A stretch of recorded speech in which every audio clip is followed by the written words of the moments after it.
thick. Some people say they're so thick that you should be able to walk a mile in them. Again, this is not a condition which was placed by Prophet Muhammad. Later people, put out certain reasonings and arguments to try to support that, because it's well known that the khuf worn in the time of the Prophet, the leather sock called the khuf, it was out of leather, and you could walk distances obviously in it. It was almost like a shoe. However, we have authentic narrations, for example, from Anas ibn Malik, in which he was wearing woolen socks and he was going to wipe on them. And one of his students asked him, oh Anas, are you going to wipe on this? Can you do that?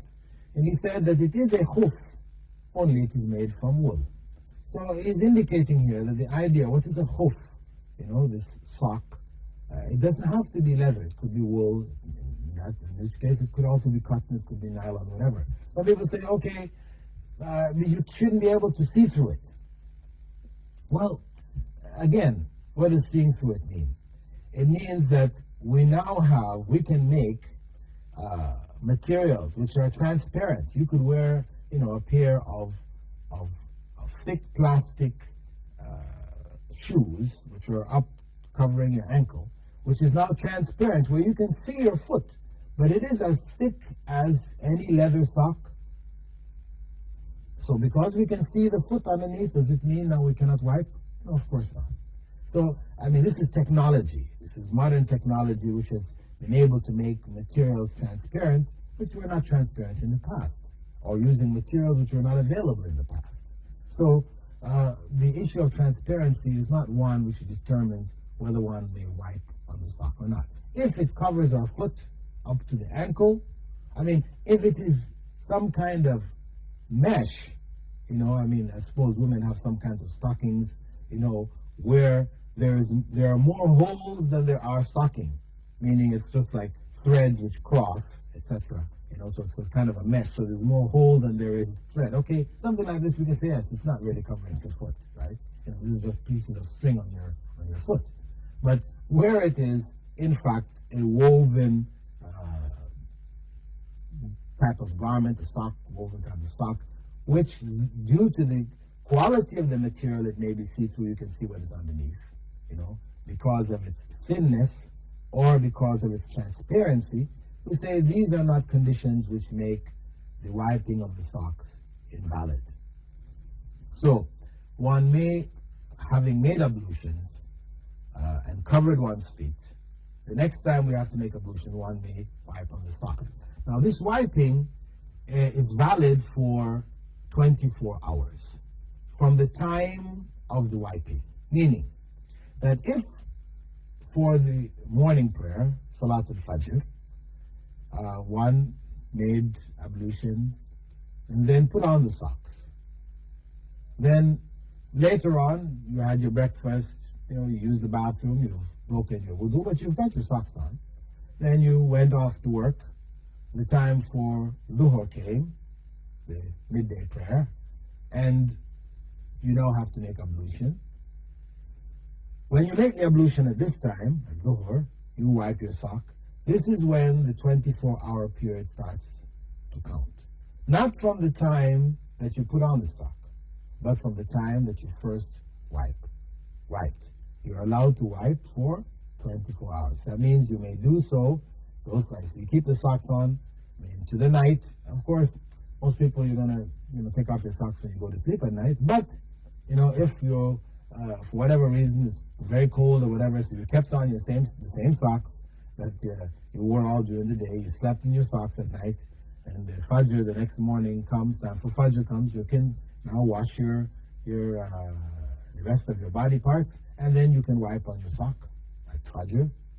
And you may do so before Dhuhr, as long as the time for Dhuhr came in when you wiped. As long as it's before that, if you make ablution again, close to the midday, then it's good to carry you until you break that ablution. Once you break it, if you break it immediately after Dhuhr, then for your next prayer, for Asr or any other prayer that you make before that, you would then have to take off those socks and wash your feet. So, Our principle for masah is that you may wipe the sock for 24 hours, counting from the time of wiping, and that the sock, as long as it covers up to the ankle with material which is woven or sewn, leather type material, that one may do so. It doesn't have to be out of leather. It may be out of cotton or wool or nylon.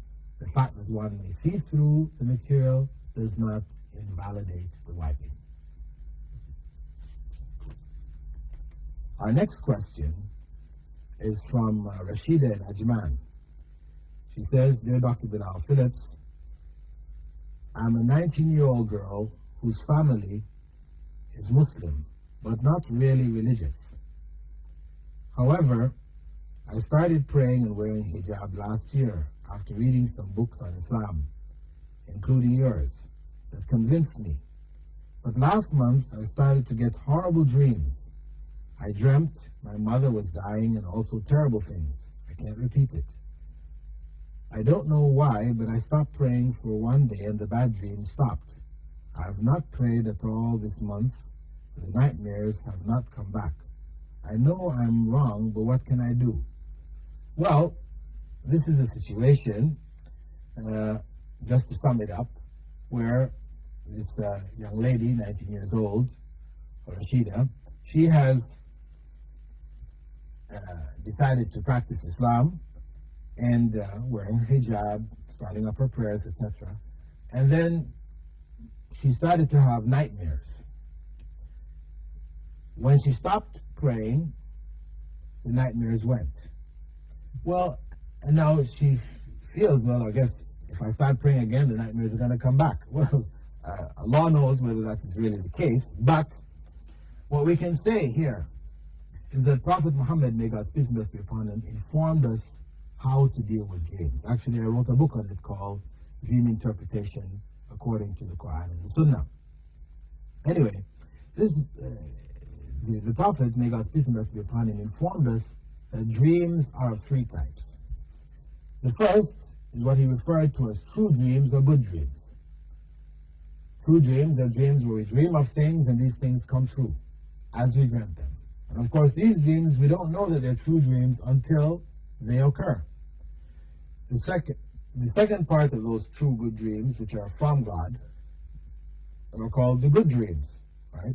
Wherein one dreams of positive things, things which encourages one in righteousness or in goodness, or just pleasant thoughts about life or whatever. These are from God.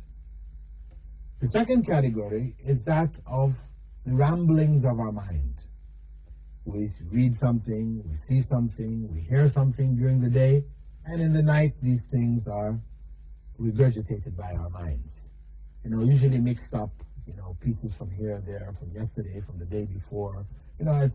But we can see some kind of thread linking it to our own experiences in our daily life. Now the third category, the bad dreams, the Prophet ﷺ said these are from Satan. That the evil among the jinn may interfere with our dreams, may come in and put bad thoughts, either scary thoughts, things which scare us, things which encourage us to corruption in one way, one form or another. These dreams are from Satan, are satanic dreams. And as such, we shouldn't relate them. The Prophet ﷺ had said we shouldn't relate them. Knowing that they are from satanic sources, we just ignore them. Right? The only dreams we may speak about to others are the good and the true dreams. Of course, the good dreams specifically. Because true dreams, we may have a dream, we cannot assume it's a true dream, as I said, until it actually comes true. So I would say to Rashida that what has happened here, because when the satanic forces get into our dreams and interfere with our dreams, they are trying to deviate us and discourage us from any kind of righteousness and any kind of goodness. So they have in fact succeeded in your case, in that they have allowed, caused you now to give up your prayers, which of course is something very serious, something bad. So I would advise you to know that this is where it's coming from, that such dreams don't mean anything, ignore them. What you are doing is right. As you said, I know I'm wrong, but what can I do? Well, you know you're wrong, then it means you should go back and do the right thing. Because there is no way that you doing the right thing, that is covering yourself, worshiping God, doing God's command, that this is ultimately going to be bad for you or for your family. No, it can only be good. As Allah said in the Quran, هَلْ جَزَاءُ الْإِحْسَانِ إِلَّا الْإِحْسَانِ. Is there any reward for goodness and righteousness except good? This is God's promise to us. So we should have confidence in God. This is part of our belief, part of our trust in God. And though we may come through certain trials when we try to do what is good, we may experience some difficulties, etc. This is not a basis for us to give up the good.